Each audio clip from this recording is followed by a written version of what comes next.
તો અમદાવાદના બોપલ પાસે વકીલ સાહેબ બ્રિજ નીચે થયેલા હત્યાના આરોપીઓ ઝડપાયા છે. પોલીસે 2 આરોપીઓને ઝડપી પાડ્યા છે.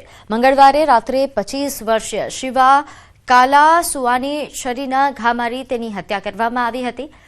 મૂળ રાજસ્થાનનો શિવા સાઉથ બોપલ વિસ્તારમાં રહેતો હતો અને મિત્રોની સાથે ટ્રાવેલ્સમાં બેઠો હતો ત્યારે નારાયણ ઉર્ફે રાજકુમાર નામના વ્યક્તિએ તેને મળવા બોલાવ્યો અને બાદમાં આરોપીએ તેને બહાર બોલાવી મારપીટ કરી છરીના ઘા માર્યા. ગંભીર રીતે ઘાયલ શિવાને હોસ્પિટલ ખસેડાતા તેને મૃત જાહેર કરવામાં આવ્યું. પ્રાથમિક તપાસમાં 2 લાખ રૂપિયાની ઉઘરાણી મામલે ઝપાઝપી બાદ હત્યા થયાનું સામે આવ્યું.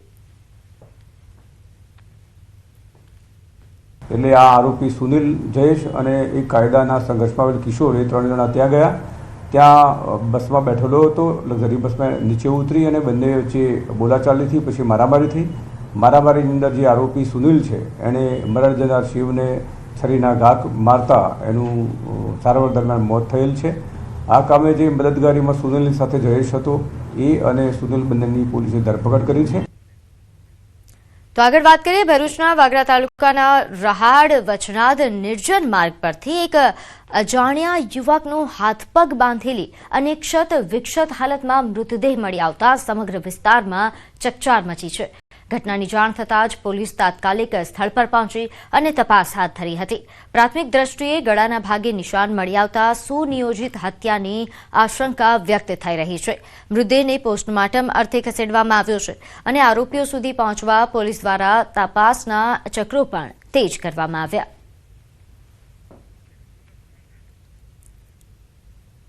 તો સુરતના ઈચ્છાપુરમાં અહીં એક કંપનીમાં કરંટ લાગતા કર્મચારીનું મોત થયું. કંપનીમાં ઇલેક્ટ્રિશિયન તરીકે કામ કરતા યુવકને કરંટ લાગતા તેનું મોત નીપજ્યું. મૃતક યુવકના પરિવારે કંપની પર ગંભીર આક્ષેપો લગાવ્યા છે. કંપની પર બેદરકારી દાખવવાનો આરોપ મૂક્યો છે. સેફટી સાધનો વગર જ કર્મચારી જોડે ચાલુ ઇલેક્ટ્રિક લાઇન પર કામ કરાવવામાં આવતું હતું. કોઈ પણ પ્રકારની સેફટીના સાધનો ન અપાતા કર્મચારીને કરંટ લાગતા મોત નીપજ્યું. એકના એક દીકરાનું મોત થતાં પરિવારમાં શોકનો માહોલ છે. પરિવારે કંપનીમાં બેદરકારી દાખવનાર જવાબદાર વ્યક્તિઓ સામે કાર્યવાહીની માંગ કરી છે. પોલીસે ગુનો નોંધી કાર્યવાહી હાથ ધરી.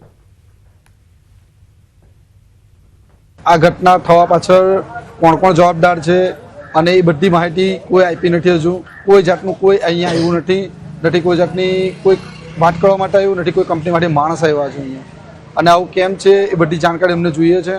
બીજું, હવે અક્ષ ઇલેક્ટ્રિક ડિપાર્ટમેન્ટમાં કામ કરતો હતો. એ 20 થી 30 ફૂટ ઉપર ચડીને કામ કરે છે.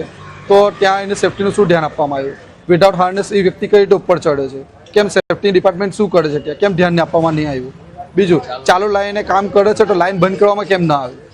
લાઈન બંધ કરવાની જવાબદારી કોની છે? આમાં દરેક જવાબદાર માણસ અહીં હાજર થાય ને એની જાણકારી આપે.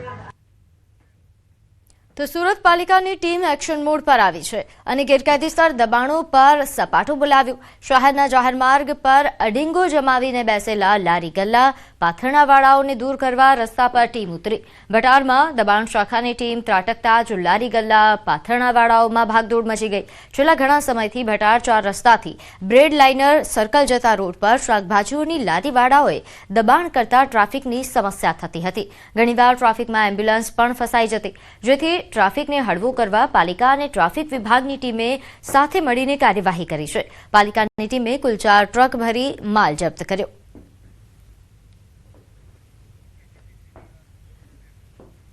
આગળ વાત કરીએ ગાંધીનગરમાં ભાષિણી એઆઈ ટૂલ પર વર્કશોપનું આયોજન કરાયું. સચિવાલયમાં મંત્રી અર્જુન મોઢવાડિયાની ઉપસ્થિતિમાં કાર્યક્રમ યોજાયો, જેમાં કેન્દ્ર સરકારના અધિકારીઓએ ભાષિણી એઆઈ ટૂલ અંગે માર્ગદર્શન આપ્યું હતું. દેશની વિવિધ ભાષા અને અન્ય દેશની વિવિધ ભાષા સાથે સરળતાથી સંવાદ થાય તે માટે આ ટૂલનો ઉપયોગ કરી શકાશે. આ ટૂલનો વધારેમાં વધારે ઉપયોગ થાય તે માટે પ્રયાસો કરાશે. આ ટૂલથી સરકારી વિભાગમાં વિવિધ ભાષામાં સરળતાથી સંવાદ કરી શકાશે.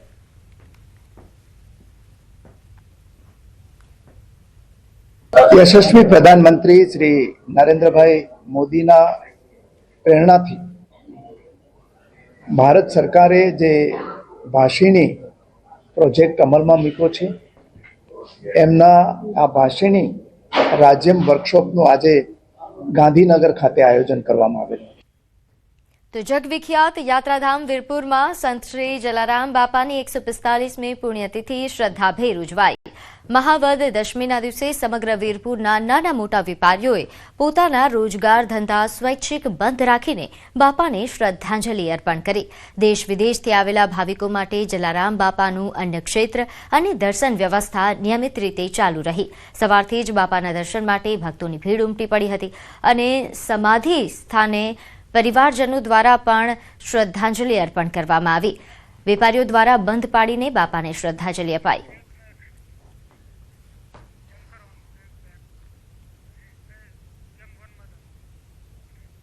સમાચારોમાં હાલ સમય થયો છે એક નાનકડા વિરામનો.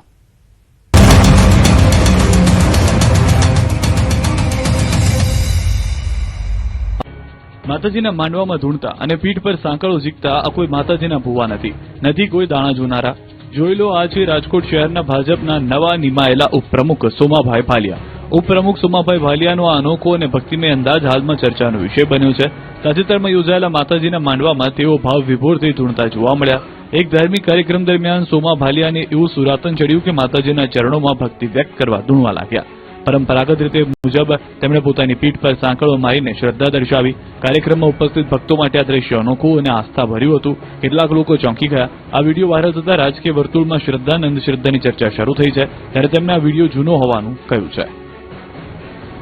જૂનો વિરોધી મૂકવો હોય માતાજીનો માંડવો હતો અને શ્રદ્ધાના વિશ્વા માટે અમે કેટલા વર્ષ જૂનો છે આ વિડીયો?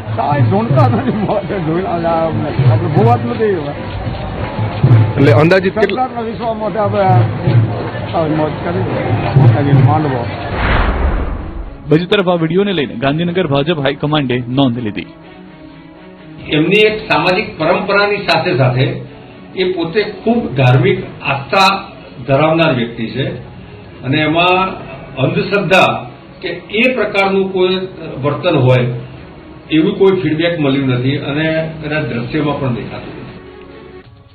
વિધાનસભા ચૂંટણીના હવે 2 વર્ષ જેટલો સમય છે અને સ્થાનિક સ્વરાજની ચૂંટણીઓ નજીક છે. ત્યારે આમ આદમી પાર્ટીને મોટો ઝટકો લાગ્યો છે. ખેડૂતો માટે બમણી તાકાતથી લડવાની ખાતરી આપનાર રાજુ કરપડાએ આમ આદમી પાર્ટીને ટાટા બાય બાય કરી દીધું છે. બોટાદના કરદાકાંડ મુદ્દે થયેલી હિંસા બાદ 108 દિવસનો જેલવાસ ભોગવ્યા બાદ જામીન પર છૂટેલા કરપડાએ આમ આદમી પાર્ટીના કિસાન સંગઠનના પ્રદેશ પ્રમુખ સહિત પાર્ટીના તમામ હોદ્દા પરથી રાજીનામું આપવાની જાહેરાત સોશિયલ મીડિયા પર કરી. વ્યક્તિગત કારણોસર રાજીનામું આપવાનો ઉલ્લેખ કરતા રાજુ કરપડાએ લખ્યું છે કે જય કિસાન સાથીઓ, દોસ્તો, આજે અમે આમ આદમી પાર્ટીના તમામ પદ પરથી રાજીનામું આપી દીધું છે. મારો નિર્ણય જરૂર તમને ચોંકાવશે. પાર્ટીને મજબૂત બનાવવા માટે મેં પરિવારથી વિશેષ મહત્વ અને સમય આપ્યો છે, પરંતુ કુદરતે અહીંયા સુધીનો જ સાથ લખેલો છે. મારા દ્વારા ક્યારેય કોઈની લાગણીને ઠેસ પહોંચી હોય તો ક્ષમા ચાહું છું. આમ આદમી પાર્ટીના રાષ્ટ્રીય નેતૃત્વ તેમજ પ્રદેશ નેતૃત્વ સાથે જ મારા તમામ સાથીઓ અને ખેડૂતો મને પ્રેમ આપવા બદલ હૃદયથી આભાર માનું છું.